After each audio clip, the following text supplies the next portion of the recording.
Welcome to meeting news. నేను మీ ప్రసాద్. ప్రస్తుతం మనం కల్లకుర్తి విజయ డైరీ పాల డైరీ దగ్గర ఉన్నాము. ఇక్కడ దాదాపు పాల రైతులు చాలా మంది ఆందోళనలకు వాళ్ళకు దాదాపుగా 4 బిల్లులు రాక అవస్థలు పడుతున్న సందర్భంలో ప్రభుత్వం కూడా వాళ్ళకు సకాలంలో బిల్లులు చెల్లించాలని పలుమార్లు రైతులు రోడ్ల మీద బైఠాయించి ధర్నాలు చేసి అధికారుల దృష్టికి తీసుకొచ్చిన, పాలకుల దృష్టికి తీసుకొచ్చిన ఎలాంటి వాళ్ళకు ఉపయోగం లేకపోయింది. అయినా కూడా వాళ్ళకి అలాంటి ఇబ్బందులు మళ్ళీ పునరావృతం అవుతున్నాయి. సో వీటన్నిటిని ఇక్కడ మనం పాల రైతులను అడిగి తెలుసుకునే ప్రయత్నం చేద్దాం. మీరు చెప్పండి, ఇక్కడ మీకు ఎన్నెల నుంచి బిల్లులు రావాలి, తరచుగా మీకు ఎందుకు ఇలాంటి ఇబ్బందులు జరుగుతా ఉన్నాయి? గతంలో కూడా మీరు రోడ్ల మీద ఆర్టీఓకి ఇక్కడ అక్కడ ధర్నాలు చేసి ప్రభుత్వానికి మీ బాధలు చెప్పినా కూడా వాళ్ళు ఎందుకు మీకు సకాలంలో పాల బిల్లులు చెల్లించకపోతున్నారు? మీ డిమాండ్స్ ఏంటి? నా పేరు కృష్ణారెడ్డి. నేను మార్చాలా. దాదాపు నేను రోజుకు 100 లీటర్ల పాలు పోస్తాను. 4 అంటే దాదాపు 2 నెలల బిల్లు, 4 బిల్లు ప్రతి 15 రోజులకు ఒక బిల్లు వేయాలి. 4 బిల్లు ఇంతవరకు రాలేదు. ప్రభుత్వం ఏం చెప్పిందంటే, ఇంతకుముందుకు మేము రోడ్ల పైన ఎక్కినప్పుడు ఒక బిల్లు వేసింది, ఏదో తూతు మంత్రంగా చూసుకోపోయింది.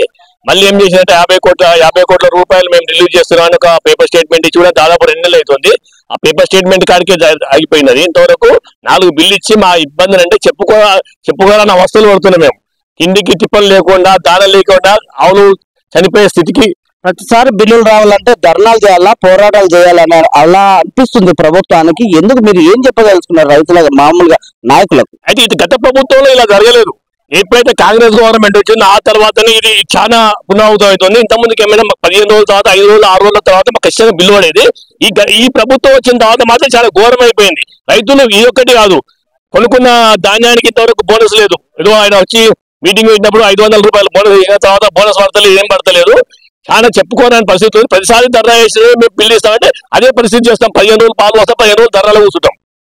ఎందుకు ఇలాంటి కాలయాపన జరుగుతుంది అంటే మీరు ఏం చెప్తారు? ఈ గవర్నమెంట్ తప్పిదం, పైసలు ఎక్కువ వాడుకుంటుంది. ఈ యాక్చువల్గా ఇంత ముందుకు పాలు ఎక్కువ అవుతుంది, పౌడర్ వేసి పాలు కూడా తగ్గినాయి. మా దగ్గర సగం పాలు తగ్గిపోయినాయి. వాళ్ళు ఖచ్చితంగా పాలు అమ్ముకుంటారు. ఈ పైసలు ఎక్కువ డైవర్ట్ చేస్తారు కాబట్టి ఇంకోటి రైతులు ఇబ్బంది పెట్టాలనే ఒక ఆలోచన ఉందే మాకు తెలుస్తలేదు. అందుకోసం కాంగ్రెస్ ప్రభుత్వము రైతు పక్షము, రైతు రాజ్యం చేయాలనే ఆలోచనతోనే మొన్న సంవత్సరం పండుగలో కూడా ప్రభుత్వం ఏర్పాటు 1 year తో కూడా పండుగలు జరుపుకునే కార్యక్రమంతోనే రైతులు మేము సంతోషం పెడుతున్నాం. వాళ్ళకు సకాలంలో కూడా కరెంటు కానీ, పాల బిల్లులు కానీ, ఏది గింజలకు సరైన మద్దతు ధర కూడా ఇలాంటివి వాళ్ళు చెప్పుకొస్తున్నారు. అయినా కూడా మీరు ఇంకా వాళ్ళకు మాకు సరైన టైంలో బిల్లులు రావట్లేదు అని పదే ఎందుకు ఇలాంటి సమస్యలు వస్తున్నాయి? గత ప్రభుత్వంతో పోల్చుకుంటే నష్టం జరుగుతుంది, లాభం లేదు. గత ప్రభుత్వంలో చాలా మేలు జరిగింది. గత ప్రభుత్వంలో కరెంట్ చాలా మంచిగా ఇచ్చిండు. గత ప్రభుత్వంలో ఉచిత కరెంట్ ఇచ్చిండు. ఈ గవర్నమెంట్ కొత్తగా ఏమి ఇస్తలేదు, అంతకనే తక్కువ ఇస్తుంది కరెంట్ మనకి. ఇప్పుడు గత ప్రభుత్వంతో పోల్చుకొని చాలా గవర్నమెంట్ ఫెయిల్డ్. ముఖ్యంగా పాలైతే మాకు చాలా ఇబ్బంది పెడుతుండ్రు. ప్రధానంగా మీరు ప్రభుత్వానికి ఏం డిమాండ్ చేయబోతున్నారు? మా బిల్లులు మాకు ఖచ్చితంగా సకాలంలో వేయాలి. ఎందుకంటే మేము పుణ్యానికి అడుగుతలేము, మేము పోషాపాల పైసలు అడుగుతున్నాం. ఏదో పుణ్యానికి ఇస్తే వేరే సంగతి. అది ఏదో మాకు ఫ్రీ రుణమాఫీ ఏదో మాఫీ కాదు. మాకు అది పోసే పాలే పైసలు ఇవ్వటం, దాన్ని ఖచ్చితంగా ఇవ్వాల్సిందే వాళ్ళు. ఏకపోతే ఖచ్చితంగా మేము చాలా ఈ సోమవారం చాలా ఉధృతంగా చేస్తున్నాం మేము. మీరు గతంలో కూడా చాలా ధర్నాలు చేస్తారు కదా, వాళ్ళు ఎలాంటి హామీ ఇచ్చారు? మీరు మళ్ళీ ఆ ధర్నా ఎందుకు విరమించుకున్నారు? ఇప్పుడు మళ్ళీ ధర్నాకి మేము పిలుపునిస్తున్నాం అని చెప్తా ఉన్నారు కదా, క్లియర్ గా చెప్పండి. అసలు ప్రభుత్వానికి మీరు ఏం చెప్పగలరు? ఇంత ముందుకు ధర్నాలు చేసి ఒక 2 బిల్లు వేశారు, ఒక 3 బిల్లు ఆపారు, 5 బిల్లు ఉండే. ఇప్పుడు దాన్ని ఏం చేసినట్టే అది అయిపోయిన తర్వాత మళ్ళీ దేశానికి వచ్చింది అన్నట్టు. ఇంత ముందుకు ఏం చేసారో అదే జరుగుతుంది. అంటే ప్రతిసారి మేము ప్రభుత్వాన్ని ఏంటంటే మాకు ఖచ్చితంగా మేము పోసే పాల బిల్లు 15 రోజులకు ఒకసారి మాకు ఇవ్వాల్సిందే. ఇంకోటి ప్రోత్సాహం కూడా మన గౌరవ ముఖ్యమంత్రి ఏం చెప్పారంటే, పాతది పోతే పోయింది, ఏప్రిల్ నుంచి మాత్రమే ఖచ్చితంగా బిల్లు కల్పిస్తాను, ఇంత ₹1 లేదు. అది కూడా మాకు ఖచ్చితంగా ₹4 కూడా కలిపి మొత్తం పెండింగ్ బిల్లు క్లియర్ చేయాల్సిందిగా మేము ప్రభుత్వాన్ని విజ్ఞప్తి చేస్తాం. పాల రైతుల పక్షాన నుంచి మీరు భవిష్యత్తులో ఎలాంటి కార్యాచరణ చేయబోతున్నారు? సకాలంలో బిల్లులు రావాలని మీరు ముఖ్యంగా ప్రభుత్వానికి చివరిగా చెప్పండి. అంటే మేము ఎంతవరకు చేసాం, మేము ప్రభుత్వానికి అంటే ఒక ఆందోళన చేసి చెప్పగలుగుతాం. అంతకుమించి మేమేం చేయలేం కదా, ఆ ఆందోళన కంటిన్యూ చేస్తాం మేము. అంతే.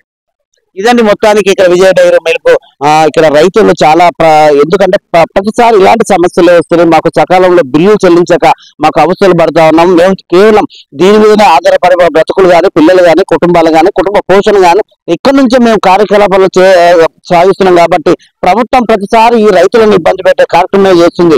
బిల్లులు రావాలంటే ధర్నాలు చేయాలి, ఏదైనా రాస్తారోకలు చేయాలి, ఏదైనా కార్యక్రమం చేస్తుంది. మాకు సకాలంలో బిల్లులు వచ్చే పని అయిపోయింది. సో మాకు అట్లా కాకుండా ప్రభుత్వం ఏదైతే కాంగ్రెస్ ప్రభుత్వం చెప్పుకొస్తున్న విధానాన్ని రైతు ప్రభుత్వం రైతును రాజు చేయాలని ఏదైతే వీళ్ళు పదే పదే బహిరంగ సభలో కావచ్చు, వేదికల మీద కావచ్చు కూడా చెప్పుకొస్తున్న సందర్భంగా ఎందుకు రైతులను ఇబ్బంది పెట్టే ప్రయత్నాలు జరుగుతున్నాయి. ఇకనైనా ప్రభుత్వం మా మీద దయ ఉంచి సకాలంలో బిల్లులు వచ్చే ఏర్పాటు చేయాలని ఇక్కడ పాల రైతులు విజ్ఞప్తి అంటే వాళ్ళని కోరుకుంటారు. ఇదని మొత్తానికి గ్రౌండ్ రిపోర్ట్ చూస్తున్నామని మీటింగ్ లో కల్వకుర్తి.